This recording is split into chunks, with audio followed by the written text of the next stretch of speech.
How would you feel if someone was always criticizing you? Or if everyone was constantly comparing you to others? Or calling you names like lazy, stupid? No one likes any of these things, right? Anna Marie Expert Parenting. Well, these are the kind of things that we call self-esteem killers. And they do great damage to our children. Self-esteem is how we feel about ourselves, our sense of worth and confidence. And for children, having healthy self-esteem is like having a strong foundation, a really strong foundation. It helps them try new things, make friends, solve problems, and handle life's ups and downs. But sometimes, without even realizing it, certain actions, words, or situations can hurt a child's self-esteem. When self-esteem is low, children might feel like they're not good enough, not smart enough, or not lovable. They might feel anxious, avoid challenges, or become withdrawn.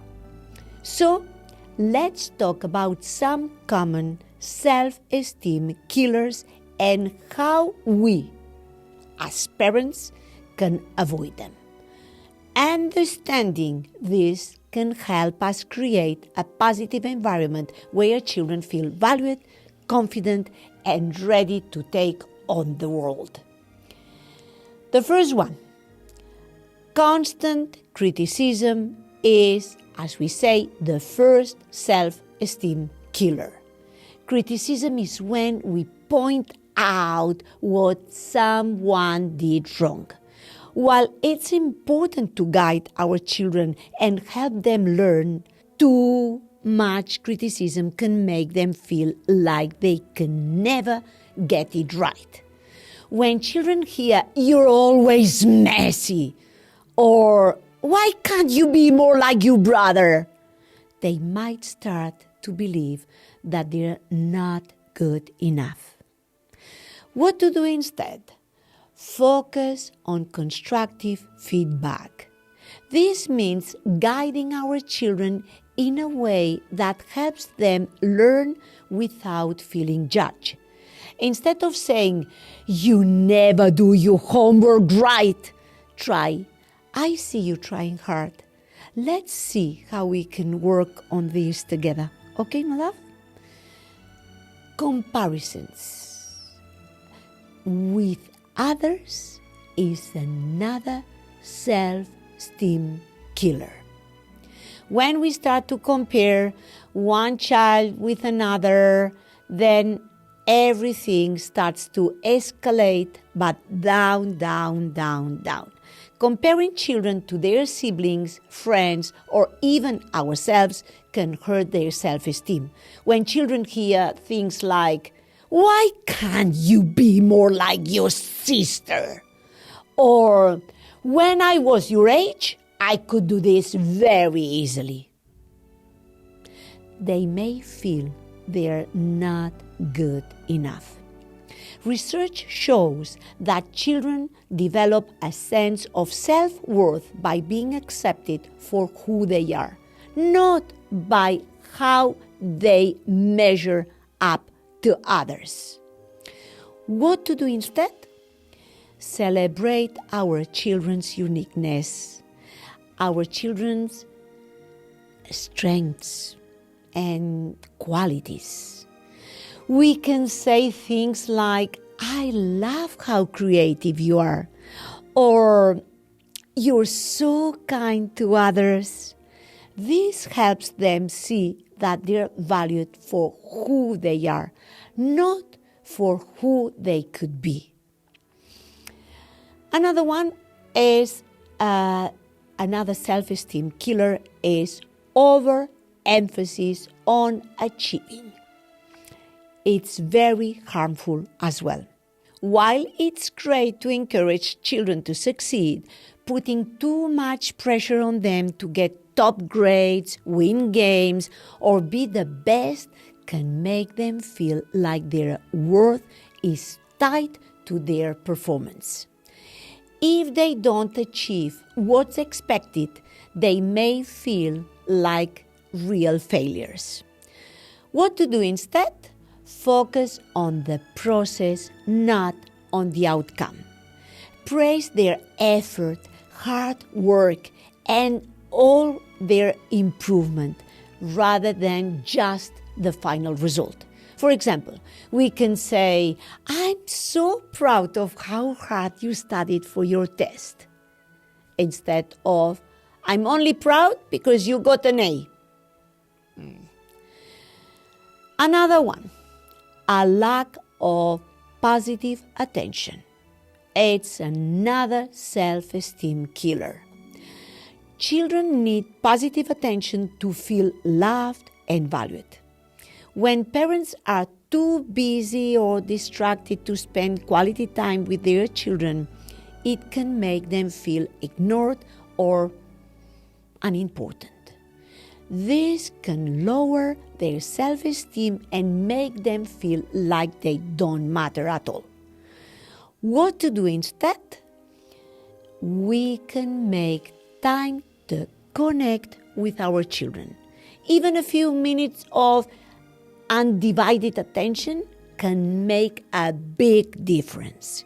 We can ask them about the day, about how their day went, listen to their stories, play a game together, or just sit and talk.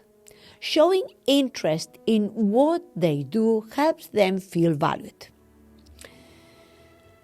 Another killer, labels and negative language are very damaging as well. Calling a child lazy, naughty, stupid can make a long-lasting impact on their self-esteem. Labels can make children feel stuck in that identity. If they hear, "You're always so lazy," they might start to believe it's true and stop trying altogether to move ahead. What to do instead? We use positive and specific language. Instead of labeling, describe the behavior and how it can be improved.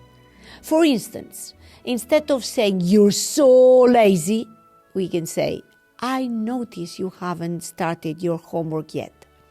Let's find a way to make it more manageable together."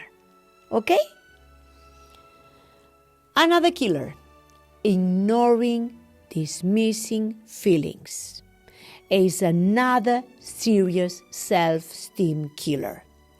When children express their emotions and we say things like, "Stop crying, it's not a big deal," or "You're being too sensitive," it teaches them that their feelings are not important. Their emotions are there left aside. This can lower their self-esteem and make them feel misunderstood or unworthy of attention. What to do instead? We can validate their feelings, acknowledge what they're feeling, even if it seems small to us. We can say, "I see that you are upset.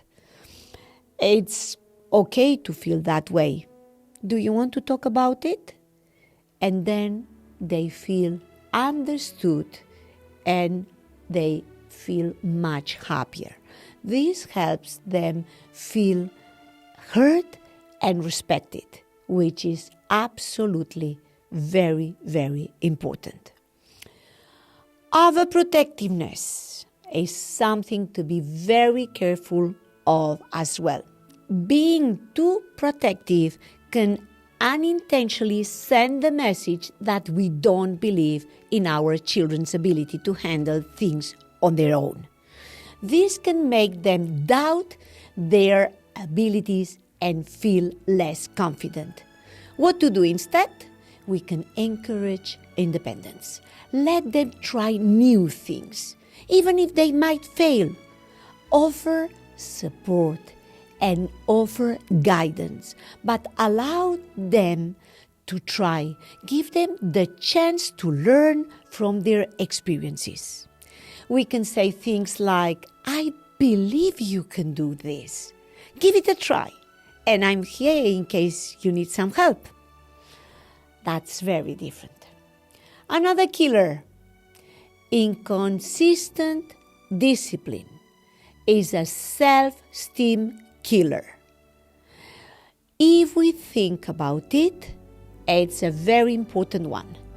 Inconsistent rules and boundaries can confuse children and make them feel insecure. I always say that limits give security.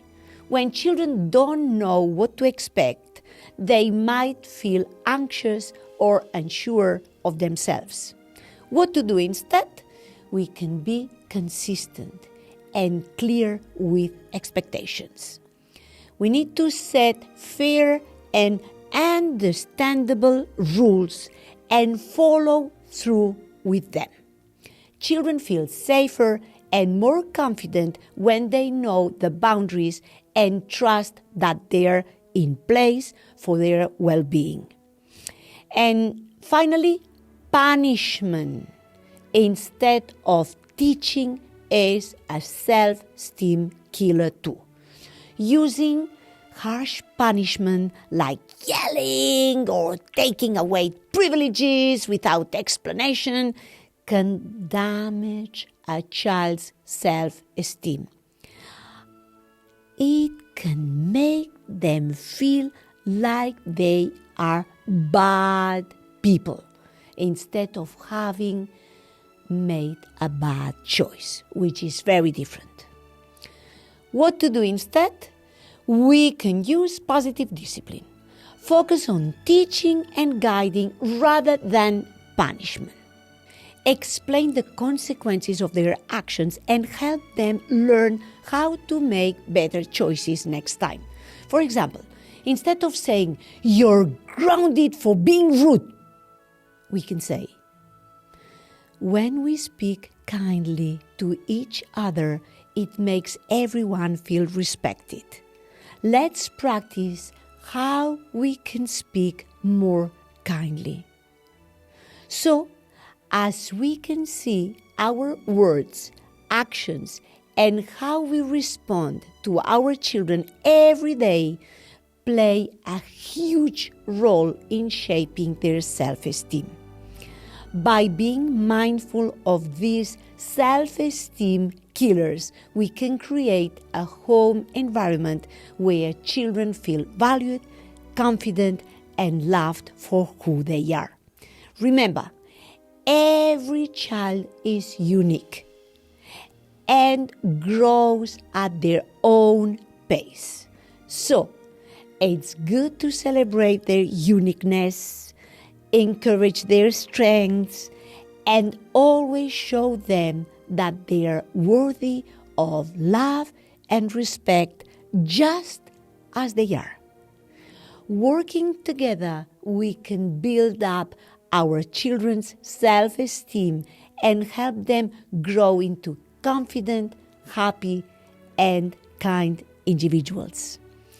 Thank you so much for watching and for being here. Like and subscribe for more content. Love, joy, and respect always. See you next time. Anna Marie Expert Parenting.